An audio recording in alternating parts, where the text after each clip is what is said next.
el siglo XV concluye con dos procesos análogos y contrapuestos. Por un lado, en el este del Mediterráneo, la conquista de Constantinopla y el establecimiento del Imperio Otomano, y por el otro, en el oeste del Mediterráneo, el final de la Reconquista y el establecimiento de los reinos ibéricos como las principales potencias del oeste europeo. La expansión imperial otomana había posibilitado a la Sublime Puerta no solo transformarse en la principal potencia del este del Mediterráneo, también le había permitido controlar todas las redes de comercio que iban desde el este hacia Europa, y esto beneficiaba enormemente a las arcas del sultán, ya que podía imponer tarifas comerciales a todos sus vecinos europeos. Por este motivo, los reinos ibéricos, situados en una posición privilegiada al oeste del continente europeo y con amplios recursos libres que antes habían estado dispuestos al esfuerzo bélico contra los musulmanes, deciden lanzarse a la exploración con el fin de conseguir sus propias rutas comerciales, que no dependiesen de la nueva potencia otomana. Se iniciaba de esta manera la era de la exploración, en la que españoles y portugueses van a competir para encontrar una ruta marítima hacia las Indias, sin pasar por aguas otomanas. En este mundo lleno de navegantes, exploradores, comerciantes y corsarios, van a nacer un grupo de hermanos, de padre otomano y madre griega. De alguna manera u otra, estos hermanos van a quedar en el centro del conflicto entre las dos grandes potencias de la época, que a su vez plasmaban su poder en el mar, los españoles y los otomanos. De este grupo de 4 hermanos, hay 2 que se van a destacar especialmente, Aruj e Isir. Aruj va a ser el primer gran corsario otomano. Sus proezas y su extrema riqueza se van a transformar en mito, y por eso, hasta nuestros días, su apodo, que va a compartir con su hermano y da nombre a este podcast, sigue siendo sinónimo de piratería: Barbarroja.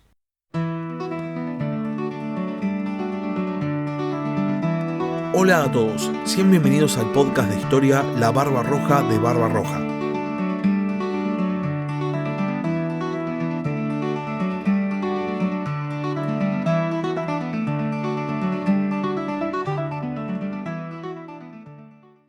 Aruj Barbarroja nace en la isla de Lesbos en el año 1474. Lesbos era una de las últimas adquisiciones del Imperio Otomano.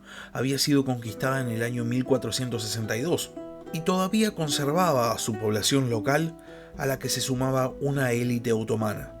Justamente a esta élite pertenecía el padre de Aruj, llamado Yaqub, quien era un oficial al servicio del sultán.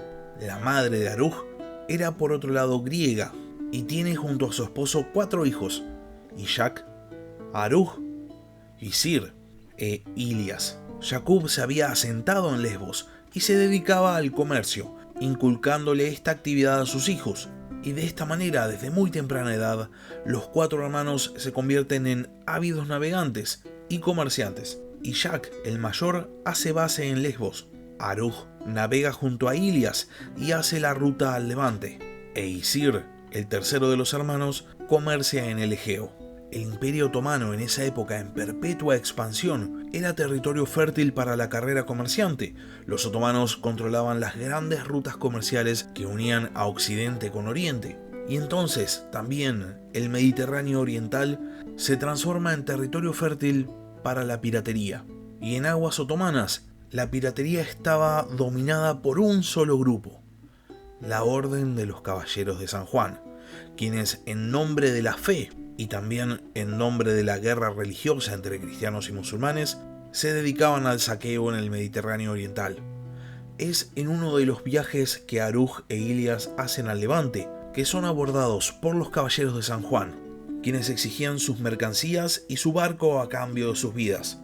Aruj e Ilias, que no querían perder sus bienes, se resisten al asalto, y entonces Ilias es asesinado y Aruj es capturado y va a ser hecho prisionero durante 3 años, hasta que su hermano Isir lo encuentra y lo rescata. Esta experiencia marca para siempre a Aruj. Se da cuenta de que no puede vivir la vida de comerciante en paz mientras haya una guerra a gran escala en el Mediterráneo, una guerra que parece que nunca va a terminar. y entonces decide cambiar de actividad. Si no puede dedicarse al comercio legítimo, entonces se va a dedicar al saqueo y a la piratería. Aruj se pone en contacto con un príncipe otomano llamado Korkut y le pide patrocinio. La idea de Aruj era llevar la guerra y el saqueo a aguas cristianas. El problema era ¿a dónde? Después de todo, aunque sea por ahora, los grandes competidores de los otomanos no parecían estar disputándole el control del Mediterráneo.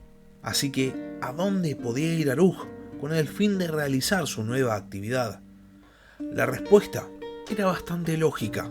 Los otomanos, al igual que los españoles, también tenían una especie de tierra de oportunidades a la cual acudían para extraer riquezas o conseguir nuevos súbditos. Una tierra vista por los otomanos como salvaje, pero en vez de quedar del otro lado del océano Atlántico, esta tierra quedaba en el Mediterráneo, la costa de Berbería, el Magreb, el norte de África. Una tierra habitada por una población musulmana y que ya estaba empezando a ser conquistada por los españoles, que, envalentonados por la finalización de la Reconquista, habían decidido cruzar el estrecho de Gibraltar para establecer plazas fuertes.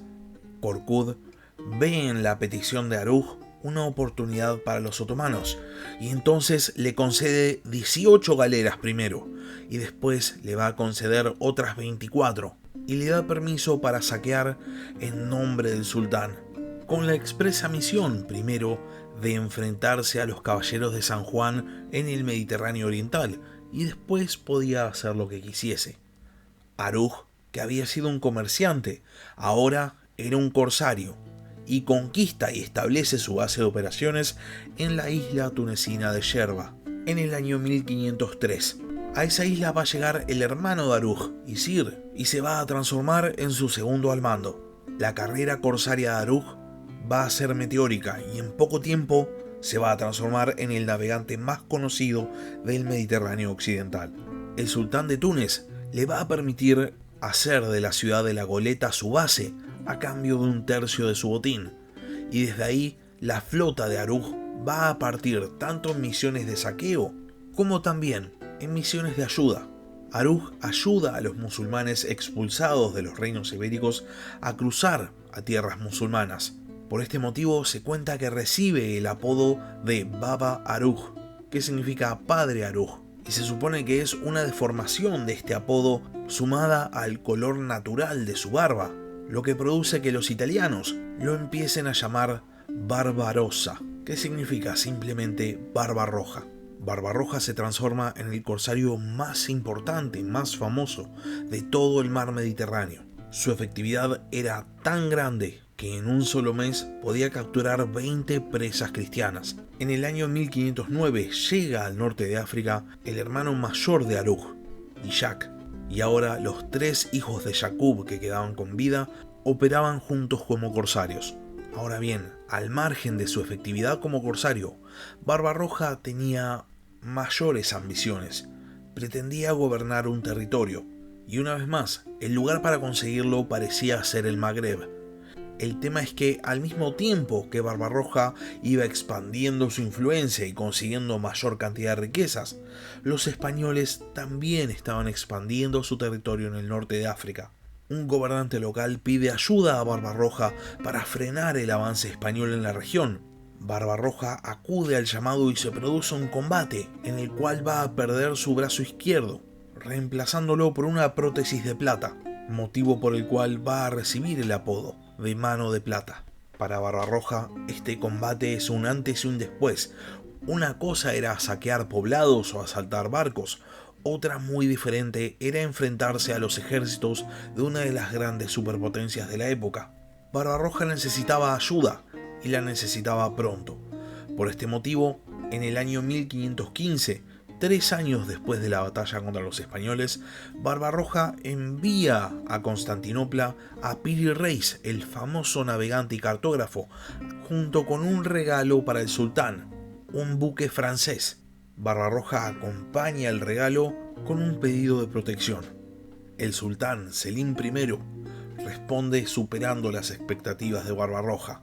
le envía todo tipo de regalos y le otorga todo tipo de títulos. Y a su vez, y tal vez más importante, envía 2 poderosas galeras cargadas de cañones, armas de fuego, pólvora y también un destacamento de soldados otomanos. Barbarroja entonces dejaba de ser un mero corsario y ahora se transformaba en un servidor directo del sultán. Al año siguiente se presenta la primera oportunidad para utilizar todos los regalos del sultán otomano. Fernando de Aragón, rey católico, muere.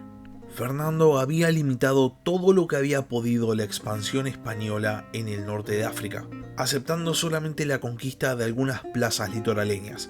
Una de estas plazas era la ciudad de Argel, la cual, ante la debilidad española producto de la muerte del rey, decide rebelarse. Para esto piden ayuda a un gobernante local cercano llamado Selim, quien a su vez pide ayuda a Barbarroja. Barbarroja acepta sin dudar, pensando en conseguir el gobierno de Argel para sí mismo. Barbarroja decide atacar Argel por tierra y por mar.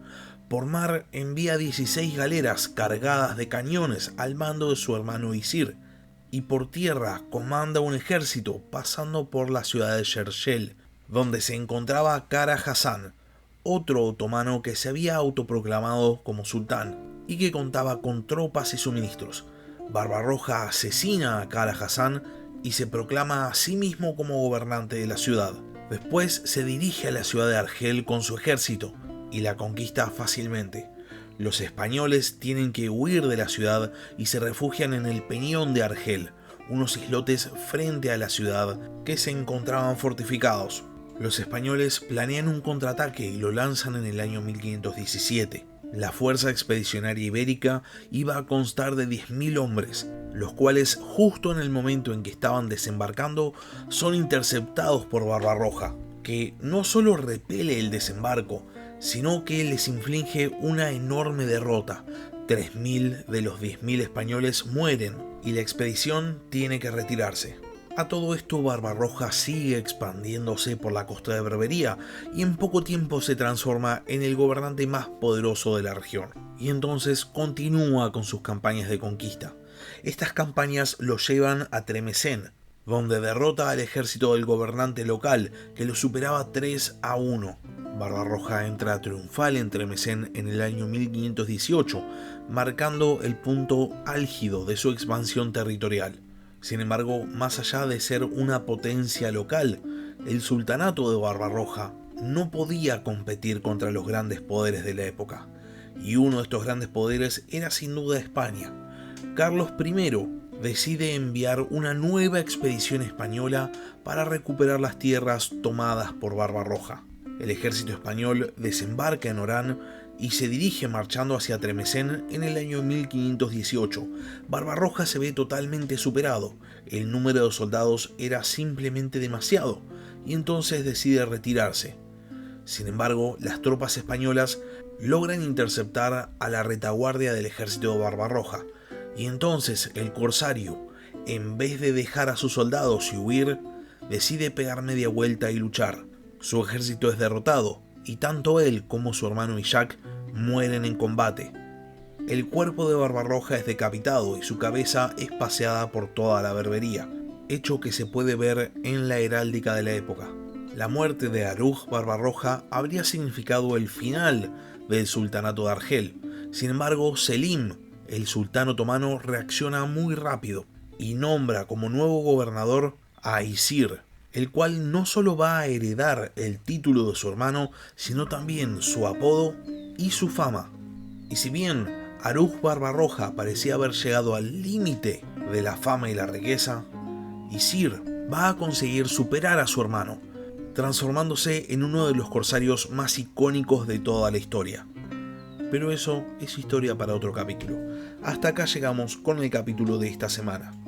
Si llegaron hasta acá y no están suscritos al canal, les recomiendo que se suscriban. Subo nuevos capítulos todas las semanas. Y si por otro lado ya están suscritos, pero tienen ganas de hacer una ayuda extra al podcast, pueden hacerlo transformándose en miembros del canal en YouTube mediante un aporte mensual, o si no, mediante Patreon. Les dejo el link en la descripción del capítulo. Por último, si tienen alguna pregunta, alguna consulta, pueden dejarme un comentario en la caja de comentarios de YouTube o pueden mandarme un mail al mail del podcast, labarbarrojadebarbarroja@gmail.com. Muchas gracias por haber escuchado y hasta la próxima. Gracias por escuchar La Barba Roja de Barbarroja. Si tenés alguna pregunta o simplemente querés hacer un comentario, no dudes en escribirme al mail del podcast, labarbarrojadebarbarroja@gmail.com. Hasta la próxima.